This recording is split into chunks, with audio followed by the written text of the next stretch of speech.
ሰይጣን የብዙዎቻችንን ህይወት ልክ እንደዚህ ነው ያደረገው።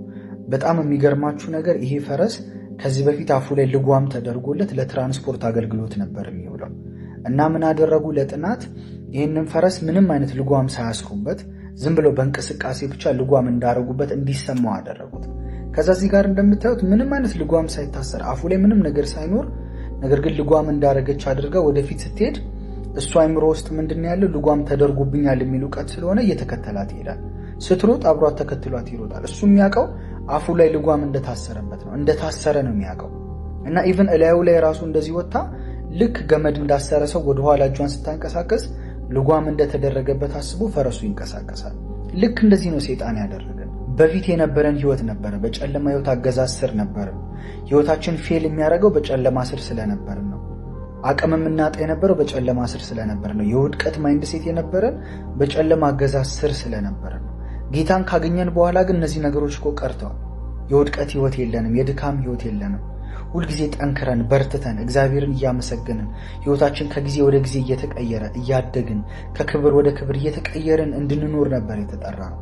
ሰይጣን ግን ያለፈ ሚሞሪያችንን ይጠቀማል። ድሮ ፌል እንድናረግ ማድረጉ፣ ድሮ በእኛ ህይወት ላይ ስልጣን እንደነበረው፣ ድሮ ህይወታችንን ማበላሸቱን፣ ድሮ አስፈሪ እንደነበረ እኛ አይምሮ ውስጥ የተቀመጠውን ያንን ዕውቀት ይይዝና ወደ ፈለገው አቅጣጫ ይመራናል ማለት ነው እንደፈለገ። ነገር ግን ልጓሙ እኮ ተወግዶልናል። ጌታን ባገኘን ጊዜ ቀንበራችን ተሰብሯል። ከጨለማ አገዛዝ ወጥተናል እኮ፣ ባለስልጣን ሆነናል።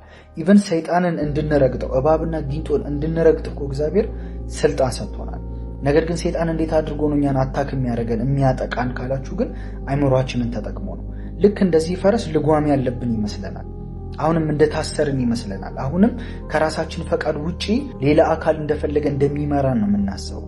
ስለዚህ ሰይጣን ያንን ዕውቀታችንን ይጠቀምና እሱ ወደ ፈለገበት ዳይሬክሽን እየመራ ህይወታችንን ያበላሻል ማለት ነው። ስለዚህ ዛሬ ከእግዚአብሔር ቃል ጋር ያለንን ነገር ማስተካከል አለብን። ያገኘነውን ስልጣን፣ በክርስቶስ የተቀበልነውን ህይወት፣ ምን አይነት ፖዚሽን በሰማያዊ ስፍራ እንደተሰጠን አንደርስታንድ ያደረግን ጊዜ፣ ልጓሙ አፋችን ላይ እንደሌለ የገባን ጊዜ እንደ ንጉስ መኖር እንጀምራለን። እንደ እግዚአብሔር ልጅ መንቀሳቀስ እንጀምራለን።